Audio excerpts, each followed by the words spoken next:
い上お菓子下かきくけこんなにもさしすせソフトクリームゴーゾラップで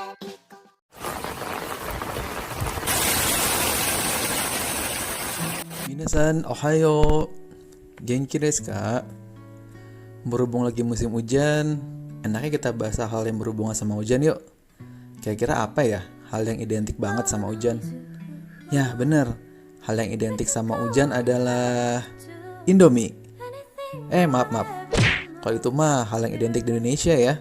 Kan kita lagi ngomongin Jepang. Tapi bener loh, kalau hujan-hujan gini makan Indomie rebus, apalagi pakai telur, terus kasih cabe, terus minum teh anget. Nikmat banget deh itu. Maaf keterusan. Yuk lanjut lagi.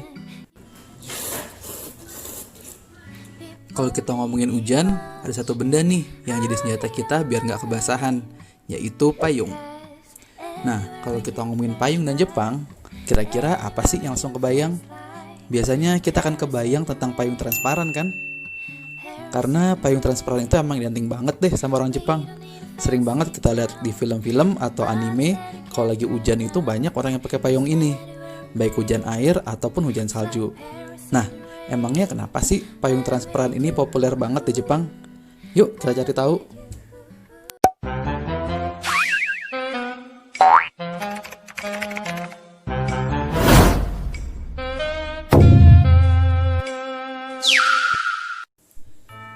Sebenarnya apa sih yang bikin orang banyak pakai payung transparan ini? Jadi di Jepang itu budayanya kalau bepergian adalah naik kendaraan umum ataupun jalan kaki. Jadi kalau hujan turun bukan halangan bagi mereka untuk lanjut jalan.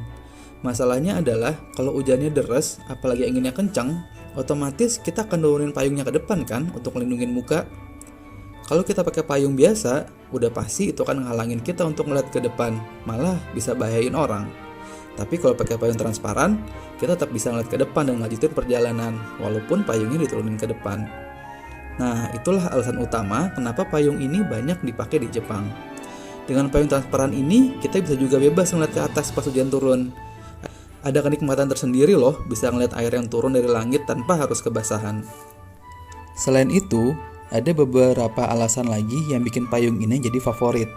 Yang pertama, itu karena harganya yang murah. Cuman sekitar 100-200 yen aja. Nah, karena harganya murah ini, payung ini bisa kita temuin dengan mudah di minimarket, supermarket, ataupun toko-toko di sepanjang jalan. Jadi, kalau tiba-tiba turun hujan dan kita nggak bawa payung, payung transparan ini adalah solusi yang paling gampang. Nah, untuk orang yang suka lupa bawa payung nih, biasanya mereka bakalan sering beli payung ini. Tapi akibatnya tempat payung di rumah mereka bakalan penuh dong. Nah, karena itulah payung ini bisa kita kasih ke temen atau ke saudara yang datang ke rumah dan tiba-tiba turun hujan. Selain itu, walaupun harganya murah, payung ini ternyata cukup kuat loh. Kalau misalnya payung ini ketiup angin sampai kebalik, bisa kita betulin dengan mudah. Nah, keuntungan berikutnya, karena banyaknya orang yang pakai payung ini, kita nggak perlu khawatir payung kita ketuker sama orang lain. Karena bentuk dan model yang sama, jadi orang nggak terlalu mempermasalahinnya. Selain itu, payung ini juga bisa jadi fashion loh, terutama untuk turis-turis dari luar negeri. Banyak orang-orang yang berfoto dan bergaya ala orang Jepang dengan payung ini. Di samping keuntungan di atas, ada juga nih kerugian menggunakan payung transparan. Yang pertama, karena bahan yang terbuat dari plastik, otomatis payung ini nggak bisa didaur ulang. Dan seperti yang kita tahu, sampah plastik itu adalah salah satu faktor rusaknya alam. Yang kedua, karena harganya yang murah, jadi banyak orang yang nggak terlalu peduli sama keberadaan payungnya. Jadi orang nggak akan khawatir kalau payungnya hilang ataupun ketinggalan di rumah, karena tinggal beli aja lagi yang baru. Toh harganya murah ini kan. Nah, hal ini ngebuat jumlah payung yang dibuang menjadi meningkat. Di tempat-tempat umum kayak stasiun kereta, restoran, dan lain-lain, itu mereka bisa nyimpen ratusan sampai ribuan payung plastik loh tiap tahunnya, yang ujung-ujungnya bakalan dibuang juga dan jadi sampah. Nah, balik lagi, hal ini bisa berbahaya untuk alam. Selain itu, ada semacam hukum gak tertulis yang membolehkan kita untuk ngambil payung yang ketinggalan di tempat umum, karena payung itu emang udah gak ada pemiliknya lagi. Yang penting jangan sampai ngambil payung yang lagi dipegang orang ya, tadi sengaja berat lagi. Oke, sekian dulu pembahasan kita mengenai payung ikonik dari Jepang ini. Menurut kalian enakan pakai payung apa nih kalau lagi hujan?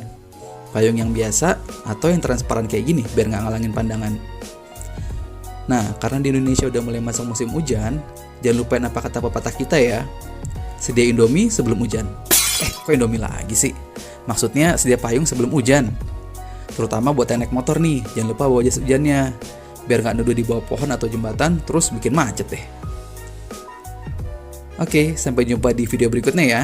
Jangan lupa di like, share, dan subscribe-nya, oke? Assalamualaikum warahmatullahi wabarakatuh.